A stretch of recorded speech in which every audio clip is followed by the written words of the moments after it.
감사합니다. 오늘 우리에게 주신 말씀 열왕기하 5장입니다. 열왕기하 5장 1절로 7절까지 보겠습니다.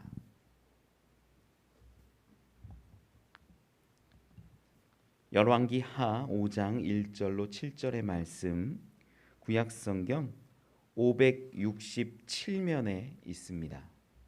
열왕기하 5장 1절로 7절의 말씀 우리 한 절씩 교독하지요. 아람 왕의 군대 장관 나아만은 그의 주인 앞에서 크고 존귀한 자니 이는 여호와께서 전에 그에게 아람을 구원하게 하셨음이라. 그는 큰 용사이나 나병 환자더라. 전에 아람 사람이 떼를 지어 나가서 이스라엘 땅에서 어린 소녀 하나를 사로잡음에 그가 나아만의 아내에게 수종 들더니 그의 여주인에게 이르되 우리 주인이 사마리아에 계신 선지자 앞에 계셨으면 좋겠나이다. 그가 그 나병을 고치리이다 하는지라. 나아만이 들어가서 그의 주인께 아뢰어 이르되 이스라엘 땅에서 온 소녀의 말이 이러이러하더이다 하니 아람 왕이 이르되 갈지어다. 이제 내가 이스라엘 왕에게 그를 보내리라 하더라. 나아만이 곧 떠날새 은 10달란트와 금 6,000개와 의복 10벌을 가지고 가서 이스라엘 왕에게 그 글을 전하니 일렀으되 내가 내 신하 나아만을 당신에게 보내오니 이 글이 당신에게 이르거든 당신은 그의 나병을 고쳐 주소서 하였더라. 함께 읽지요. 이스라엘 왕이 그 글을 읽고 자기 옷을 찢으며 이르되 내가 사람을 죽이고 살리는 하나님이냐? 그가 어찌하여 사람을 내게로 보내 그의 나병을 고치라 하느냐? 너희는 깊이 생각하고 저 왕이 틈을 타서 나와 더불어 시비하려 함인 줄 알라 하니라. 아멘. 할렐루야. 우리 옆에 있는 분들하고 인사 한번 하시죠. 잘 오셨습니다. 잘 오셨습니다.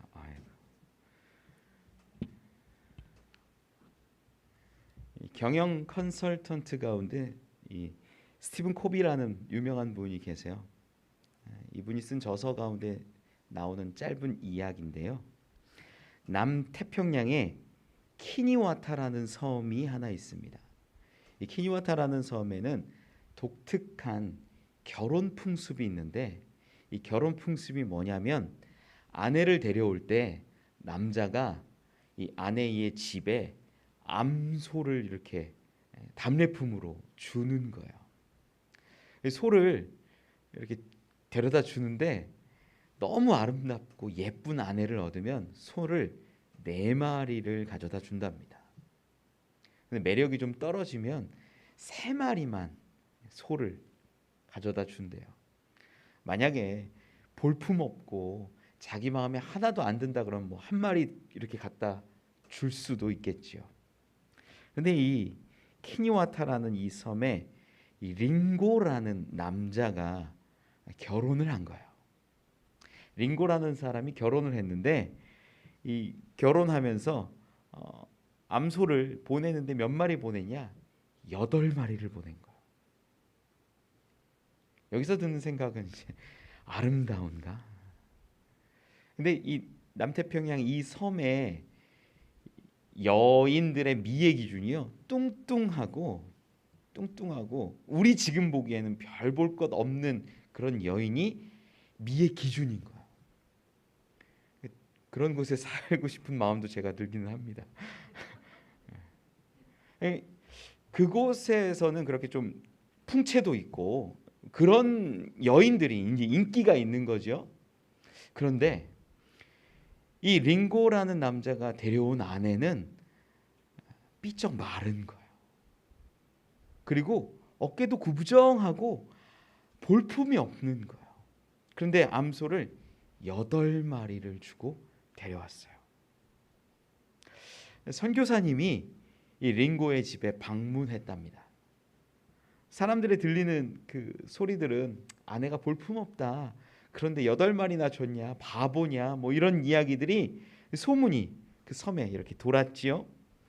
선교사님이 집에 방문해서 그 안에 사리타를 보는데 깜짝 놀란 거야. 좀 마르긴 했어도 굉장히 당당하고 턱이 날카롭고 눈망울이 또렷하고 굉장히 아름다운 걸음걸이 자태를 뽐내고 있었다라는 거예요. 그래서 링고한테 물었대요. 아내의 모습이 들리는 소문하고는 좀 많이 다르다고, 훨씬 아름답고 보기 좋다고. 그전에 링고가 이런 얘기를 했답니다. 결혼 전에 여자들끼리 하는 이야기를 얼핏 들었는데 여자들끼리 그런 얘기를 한다는 거예요. 나는 암소 4마리 주고 시집 왔어. 옆에 있는 사람이 나는 암소 5마리 주고 시집 왔어. 이러면 4마리 주고 시집 온 여자가 기가 죽는다는 거야. 암소 1마리 받고 시집 온 여자는 아무 말도 못하고 고개를 푹 숙이고 있다라는 거야. 그걸 보고 링고가 내 아내가 이 자존심이 상하게 하면 안 되겠다, 이런 마음이 들어서 어떻게 보면 미적인 기준이 내 마음에 흡족하지는 않더라도 이 암소를 8마리를 보냈다라는 거예요. 자부심을 가져라. 자부심을 갖자. 장인에게 암소 8마리를 주고 그것을 보여주고 알게 되고 이렇게 얘기를 했더니 부족해 보이던 아내가 암소 8마리에 걸맞는 모습으로 조금씩 변해가더래요. 걸음걸이도 당당해지고 다른 여인들하고 대화하는데 그래 5마리 4마리 난 8마리야. 자존감이 확 높아지는 거죠. 가치라는 것, 값을 치르는 만큼이 가치입니다. 다이아몬드 원석을 한번 생각해 보세요. 원석을 볼 줄 아는 눈이 없으면요 그냥 돌멩이에요. 그런데 그것을 아는 사람이 있으면 집을 팔아서라도 그 원석을 사고 그 원석으로 더 큰 가치를 누리게 되는 것 아니겠습니까? 우리는 어떻습니까? 우리는요 예수 그리스도라는 가치를 주고 사신 하나님의 자녀임을 믿으시기 바랍니다. 여러분, 감히 상상할 수 없는 가치가 저와 여러분들에게 있다라는 거예요. 여러분들이 자존감을 회복할 수 있었으면 좋겠어요. 오늘 본문에는요 자존감이 떨어진 사람들이 나와요. 어떤 사람들이 나오냐? 오늘 좀 구체적으로 봤으면 하는 인물이 한 3명 정도 되는데요. 이 중심으로 흐르고 있는 사람이 나아만이라는 장군이지요. 나아만이 한 어린 여종 소녀의 이야기를 듣고 북이스라엘의 그 엘리사라는 선지자에게 나아가기까지의 장면이 오늘 본문입니다. 오늘 본문에 이 나아만 장군을 먼저 보면요 1절에 이렇게 기록해요. 아람 왕의 군대 장관 나아만은 그의 주인 앞에서 크고 존귀한 자니. 주인 왕이 이 군대 장관 나아만이라는 사람을 크고 존귀하게 여긴다라는 거예요. 이유도 기록하는데 여호와께서 전에 그에게 아람을 구원하게 하셨음이라. 요즘 말로 하면 나라를 구한 구국공신인 거예요. 그러니 왕의 총애를 받을 수밖에 없지요. 전쟁터에서 큰 공을 여러 번 세웠거나 왕의 목숨을 구했거나 뭐 이러한 일들을 나아만이 아마 했을 겁니다. 이러한 나아만, 모든 총애를 받고 신뢰를 받는 그 나아만, 그에게 문제가 있었는데 그는 나병 환자라는 거예요. 우리가 아람이라는 나라에 대해서도 조금 알면은 좋을 것 같아요. 아람이 북이스라엘 근처에 있었던 나라인 것은 같은데 이 아람이라는 나라가 그렇게 많이 언급되진 않았어요. 나중에 이제 뭐 왕국 시대에는 좀 나오지만 예전에는 많이 언급되진 않습니다. 아람의 조상이 누구냐면 창세기 22장 21절에 보면 아람의 아버지가 그무엘이라고 해요. 그무엘이라는 사람의 위로 올라가다 보면 누가 나오냐면 아브라함의 형제가 나와요. 그러니까 쉽게 말하면 아람 족속은 어떤 족속이냐면 이스라엘의 먼 친척쯤 되는 형제쯤 되는 그러한 족속이라는 거죠. 이러한 이 아람 나라, 아람 족속. 이 다윗 때는요 이스라엘에게 정복당한 역사도 있습니다. 생각보다 친밀한 관계가 오랫동안 지속되다가 왕국 시대에 들어서 이제 갈등이 조금 더 많이 불거진 거지요. 이 아브라함의 자손들 이스라엘 민족과 친척되니까 친밀했어 가지고 뭐 이삭이나 야곱 다 아람 여인하고 결혼했어요. 그 정도면 친밀했다는 거예요. 근데 어느 순간 이 왕정이 시대가 시작되면서 관계가 좀 틀어지고 다툼도 싸움도 많이 일어났지요. 그 아람 왕국 이스라엘이 나라가 둘로 나뉘게 되면서 국력이 약해질 수밖에 없습니다. 북이스라엘과 남유다. 그때 아람이 성장한 거예요. 주변의 나라가 약해지면 국력이 상승하게 돼 있습니다. 그러다 보니까 아람이 조금 더 셌지요. 아람의 군사력이 더 강했다라는 것은 오늘 본문 말씀 2절에서도 간접적으로 확인할 수 있는데요. 전에 아람 사람이 떼를 지어 나가서 이스라엘 땅에서 어린 소녀 하나를 사로잡음에 이렇게 기록해요. 그러니까 이 국경 변방 근처에서는 힘 있는 사람들이 가서 약탈하기도 하고 사람들을 잡아오기도 하고 이런 악행들이 생각보다 많이 일어나고 있었다라는 거예요. 아람이 강했으니까 이스라엘 땅에 와서 어린 소녀를 사로잡아 갈 수 있는 거죠. 군사력이 있었습니다. 힘이 있었습니다. 그 중심에는 나아만이 있었다라는 거예요. 이 나아만에게 근데 나병이 들었다라고 성경은 기록해요. 고치지 못하지요. 의술로도 그들 아람이라는 나라의 신에게 얼마나 또 제사를 드리고 열심히 했겠습니까? 고쳐달라고 민간요법 다 했을 겁니다. 그 당시 최고의 의학으로 고치려고 노력했을 겁니다. 그런데 안 되는 거예요. 아무런 차도가 없던 그때에 이 종이 한 소녀가 이야기를 하는 거죠. 3절 말씀에 기록합니다. 우리 주인이 사마리아에 계신 선지자 앞에 계셨으면 좋겠나이다. 그가 그 나병을 고치리이다. 여기 근데 보면 나병이라는 단어가 오늘 본문에도 나오는데 이 나병이라는 단어가 히브리어는 메초라라고 기록해요. 여기서 쓰이는 단어가 메초라예요. 근데 분명한 나병은 메초라라기보다는 이 차라시라고 쓰거든요. 그것도 나병이고 메초라도 나병이에요. 근데 이 메초라는 나병이기도 한데 악성 피부 질환도 이 메초라라고 기록한 것들이 많아요. 그런데 이런 것들로 보면 과연 나아만이 정말 나병이었을까라는 의심을 하기도 합니다. 왜 그러냐면 일반적으로 나병에 걸리면 어떻게 되냐면 격리되는 거예요. 사람들하고 같이 못 있어요. 왜냐하면 전염성이 강하기 때문에 이 나병 걸린 사람이 그리고 오늘 본문에도 보면은 나아만 장군이 왕에게 나가거든요. 감히 왕에게 나갈 수 있을까? 나병 걸린 자가 이런 합리적인 의심을 갖고 언어 선택의 다른 차이점들을 발견하면서 이게 혹시 물론 나병일 수도 있지만 그냥 일반적인 전염성이 심하지 않은 그런 악성 피부 질환, 고칠 수 없는 그러한 피부 질환일 수도 있겠다라고 학자들이 많이 연구를 합니다. 근데 뭐 나병으로 봐도 되고 악성 종기 질환으로 봐도 되는데 확실한 건 고칠 수가 없는 거예요. 전혀 고칠 수가 없는 거예요. 결코 고칠 수가 없었던 이 병.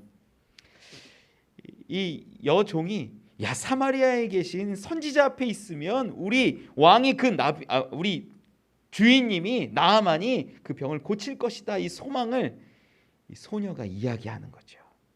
그때 그 이야기를 듣고 그 이야기를 힘입어서 왕에게 나가는 겁니다.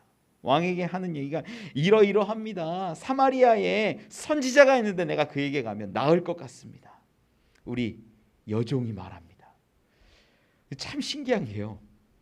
왕이 반응하는데 어린 여종이잖아요. 소녀잖아요. 무슨 지식이 있습니까? 능력이 있습니까? 신빙성이 있습니까? 그런데 믿고 왕이 대답하는 게 갈지어다. 나아만에게 얘기하는 거예요. 갈지어다. 가자. 갔으면 좋겠다. 너가 고치길 나는 원한다. 이런 얘기를 막 하는 거예요. 그리고 내가 편지를 써주겠다 해서 편지를 쓰고, 이게 공식적인 외교 문서입니다. 이때는 편지를 써주고, 이 나아만이 막 많은 예물을 가지고 갑니다. 이 예물이 뭐겠어요? 나 고쳐주십시오. 고쳐주면 드릴 만큼의 선물입니다. 예물입니다. 이런 의미로 싸간 거죠. 그렇게 해서 이스라엘 땅에 도착하고 이스라엘 땅의 그 왕에게 이 편지를 드리는 거예요. 재물도 보았을 겁니다. 아마 어쩌면 간단한 왕에게 드릴 선물도 조금 준비해 갔을 수도 있지요. 이때 이 왕이 여호람인데 왕이 반응이 어떠냐면 7절에 기록해요. 7절을 같이 한번 읽어보죠. 시작. 이스라엘 왕이 그 글을 읽고 자기 옷을 찢으며 이르되 내가 사람을 죽이고 살리는 하나님이냐?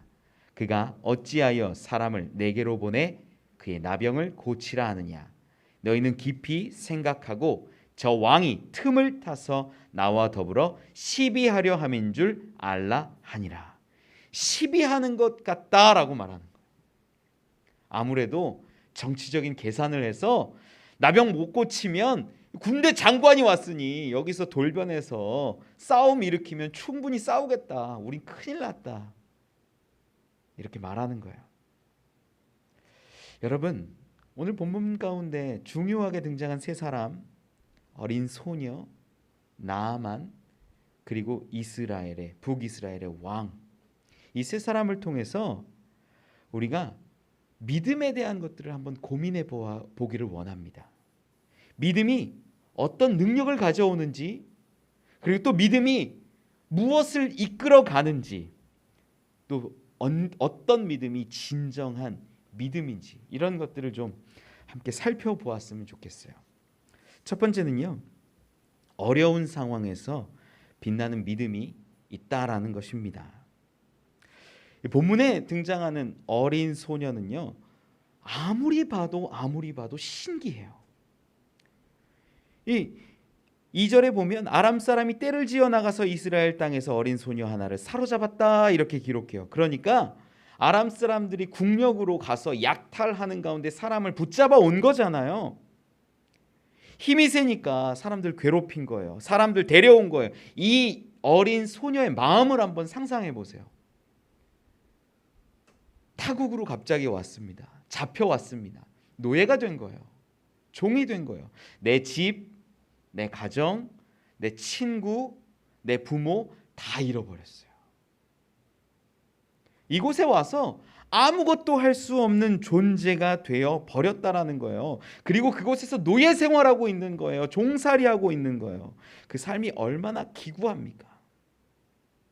만약에 이런 소녀의 삶이라면, 야, 하나님 못 믿겠다. 하나님 인정할 수 없겠다. 내가 뭐 잘못했는데? 소녀잖아요. 뭘 잘못했어요? 밖에서 뭐 나무를 하고 있거나 뭐 그런 일들을 했을 수도 있고 그냥 돌아다녔을 수도 있는데 붙잡혀 온 거예요. 무슨 죄가 있어요, 이 소녀가? 하나님을 믿는 사람이었다면 이 장면만 가지고도 나 하나님 못 믿겠다라고 말할 수 있어요. 그런데 이 소녀는요, 좀 달랐어요. 자기의 그 억울하고 무너져 버린 상황과 문제 속에서 누구를 보냐면 주인인 나아만을 보는 거예요. 3절에 기록하죠. 우리 주인이 사마리아에 계신 선지자 앞에 계셨으면 좋겠나이다. 그가 그 나병을 고치리이다. 우리 주인을 향한 연민이, 사랑이, 그 감정이 나타나고 있다라는 거죠. 지금 이 어린 소녀의 시선을 보십시오. 자기가 억울하고 자기가 아파하고 자기가 문제 가운데 있는 것을 보고 탄식하는 것이 아니라 나를 잡아오고 나의 주인 된 그 주인을 바라보면서 연민의 감정을 느끼고 있어요. 여러분, 이게 일반적인 사람입니까? 아니라는 거예요. 여러분, 이것이 어쩌면 우리 시대에 필요한 믿음 있는 사람들의 모습이에요. 우리 붙잡혀 온 것 같고, 내가 이렇게 이곳에 이 자리에 내 의도로 있는 것이 아니라 끌려온 것 같고 떠밀려 온 것 같은데, 이곳에서 우리가 바라보아야 하는 건 선한 시선이라는 거예요. 요셉이 그런 적이 있죠. 감옥에 갇혔을 때. 우리 창세기 40장 6절에서 좀 8절을 좀 보면 좋겠어요. 창세기 40장 6절에서 8절 같이 한번 읽어보지요. 시작. 아침에 요셉이 들어가 보니 그들에게 근심의 빛이 있는지라. 요셉이 그 주인의 집에 자기와 함께 갇힌 바로의 신하들에게 묻되 어찌하여 오늘 당신의 얼굴에 근심의 빛이 있나이까.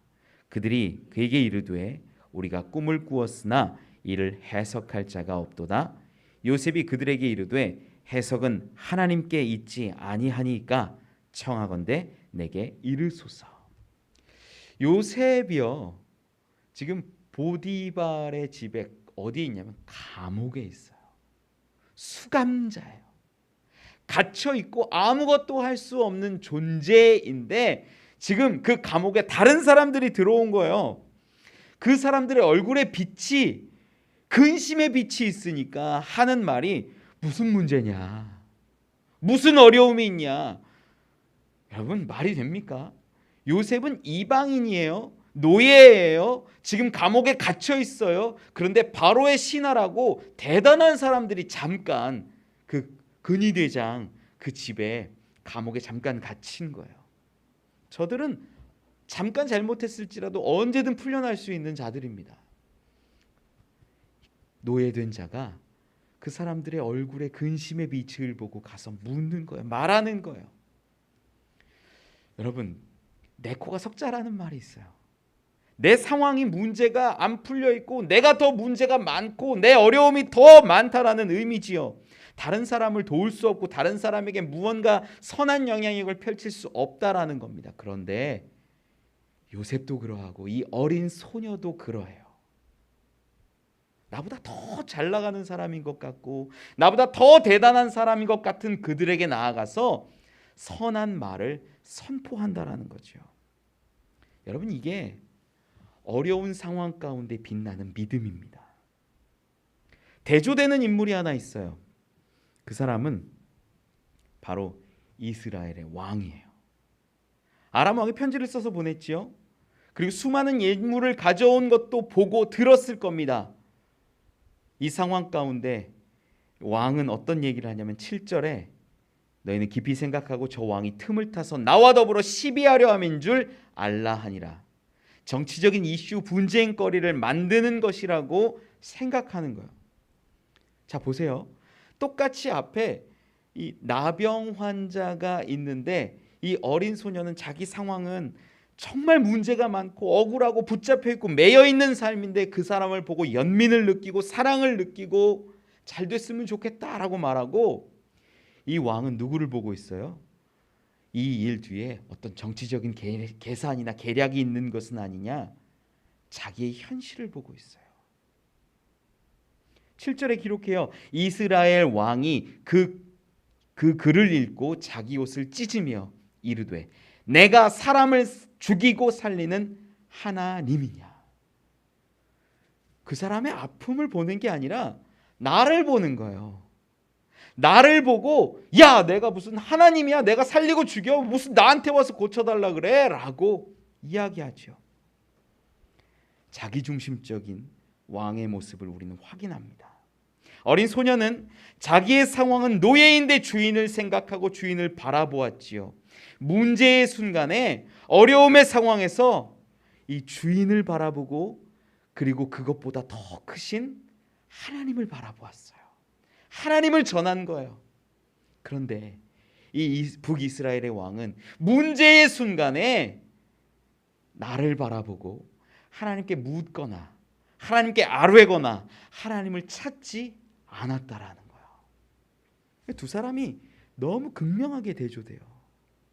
한 사람은 이 어린 소녀는 노예로 종으로 살고, 이 북이스라엘 왕궁에 있는 사람은 왕이고 절대 권력을 갖고 있습니다. 종으로 잡혀간 이 어린 소녀는 아무 소망이 없어요. 왕은 뭐든지 할 수 있어요. 이 어린 소녀는 종이지만 주인을 바라보고 주인에게 공감하고 있는 시간들을 보냈고, 왕은 자기만 생각하는 거예요. 내가 무슨 하나님이냐라고 말하면서 자기만, 자기 안위만 걱정하죠.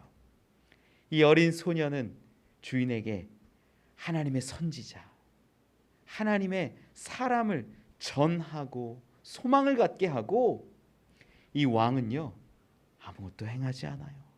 하나님의 뜻을 구하거나 하나님의 마음을 깨닫기 위해서 선지자를 찾는 일들을 하지 않았다라는 거예요. 너무나 극명하게 나뉘고 있는 것을 우리는 보지요. 여러분, 우리의 믿음이 어린 소녀와 같기를 원합니다. 이것이 어려운 상황과 문제의 가운데에서도 빛나는 믿음으로 우리가 살아갈 때 그 빛이 주변에게 비추어지는 모습을 성경에 기록했다라는 거죠. 열왕기상하는요 독자층이 분명해요. 독자층이 누구냐면 이 유대인들 포로 생활을 하고 있었던 70년의 그 포로 생활을 하고 있었던 사람들을 대상으로 기록한 거예요. 포로기의 이스라엘 백성들, 그들을 향해서 쓴 글이 이 열왕기상하인데, 아주 재밌는 것이 오늘 본문에도 이 2절 말씀에 이 어린 소녀 하나가 어떻게 사로잡히는지가 너무 자세하게 기록되어 있어요.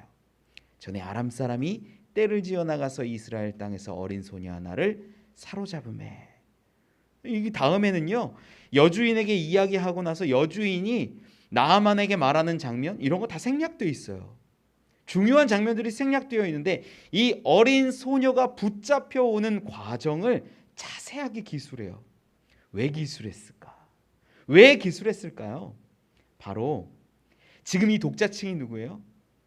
포로기로 끌려온 이스라엘 민족이라는 거예요. 너희 지금 끌려왔잖아. 너희 지금 너희 뜻이 아니라 어쩔 수 없이 이곳에 자리하게 됐잖아. 바벨론에 의해서, 아수르에 의해서 무너진 자들 여기까지 끌려오고 지냈잖아. 그것들을 보여주는 거야. 어린 소녀에 대한 이야기를 읽을 때 이 포로기에 있는 유대인들이 어떤 마음이었을까요? 야, 우리와 같다. 우리랑 똑같네. 이 마음이 확 다가오는 거죠. 그리고 아마 생각할 겁니다.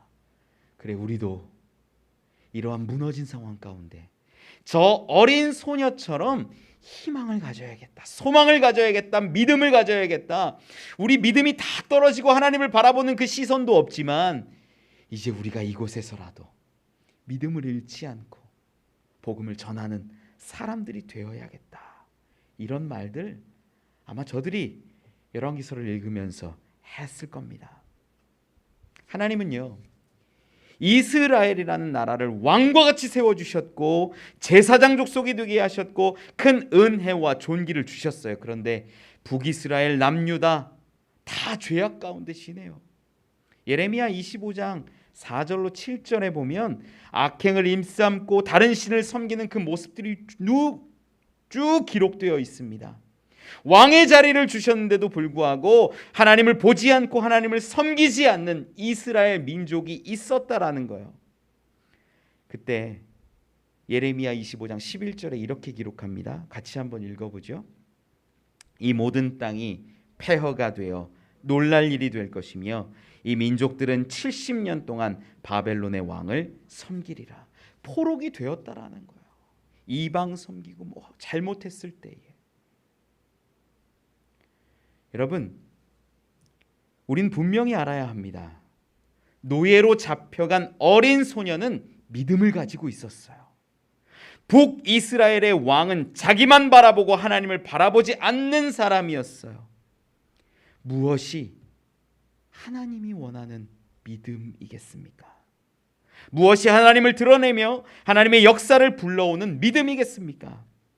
우리는 왕처럼 누리기는 좋아하고 왕처럼 대접받기는 좋아하면서 소녀처럼 문제와 절망 가운데 하나님을 찾고 하나님을 바라보며 복음을 전하는 일은 게을리합니다. 믿음의 사람은 절망 속에서도 하나님을 바라보는 자입니다. 주변을 바라보며 그들에게 마음을 전하고 하나님을 전하는 소망의 사람들이라는 거지요. 그것이 진정한 믿음, 하나님이 기뻐하시는 믿음인 것을 깨닫는 저와 여러분 되기를 축원합니다. 두 번째 은혜 나누길 원하는 것은요, 믿음은 기대함으로 나오게 한다라는 겁니다. 어린 소녀의 이야기를 전해 들은 나아만은요, 이 자신의 주인인 아람 왕에게 나아가지요. 이 아람 왕이 베나닷 2세로 우리가 많이들 보고 있는데 막 설명하는 거야. 설명하고 내가 나병을 고치기를 원합니다. 말하지요. 오늘 본문 4절에 보면 이렇게요. 나아만이 들어가서 그의 주인께 아뢰어 이르되 이스라엘 땅에서 온 소녀의 말이 이러이러하더이다 하니 아람 왕이 이르되 갈지어다. 이제 내가 이스라엘 왕에게 글을 보내리라 하더라. 5절 말씀에 보니까 가져간 재물도 기록해요. 은 10달란트와 금 6,000개와 의복 10벌. 은 10달란트면요, 한 달란트가 34kg 정도 잡거든요. 은 340kg, 금 68kg 정도 되는 양이에요. 대략 계산한 분이 계시더라고요. 학자 중에 요걸 계산했더니 한 200억이 조금 넘는 금액이랍니다. 어마어마한 재물들을 싸가지고 간 거죠. 그런데 이 재물과 편지와 이런 것들을 가져간 것보다 더 중요한 게 있어요. 사실은 진짜 우리가 주목해 보아야 할 것이 편지와 예물이 아니에요. 나아만이 먼저 아람 왕에게 가서 이야기한 게 뭐겠어요? 내가 사마리아에 있는 그 북이스라엘의 그 선지자 하나에게 내가 나아가겠습니다. 이거는요, 아람 왕의 심기를 건드리는 얘기예요. 아람에는요, 주신이 있어요. 아람에도 신이 있다라는 거예요. 아람에 신이 있는데 그 아람의 신을 제일 잘 섬기는 자가 아람의 왕이에요. 아람 왕에게 나가서 내가 이 사마리아에 있는 하나님이라는 여호와라는 분을 섬기는 그 선지자에게 나아가겠습니다. 왕의 심기를 건드려서 잘못하면 왕에게 내침을 당할 수 있는 상황입니다. 그런데 왕이 정말 총애했나 봐요. 갈지어다 얘기하면서 보내지요. 여러분, 이 모습들이요, 우리가 그냥 왕이 사랑해서 보냈다라고 하는데 왕도 그렇고 나아만도 그렇고 포기한 것이 있는데 그건 자기 나라의 국격과 자기 나라의 신앙과 자기 민족의 신을 버리고 갔다라는 거예요.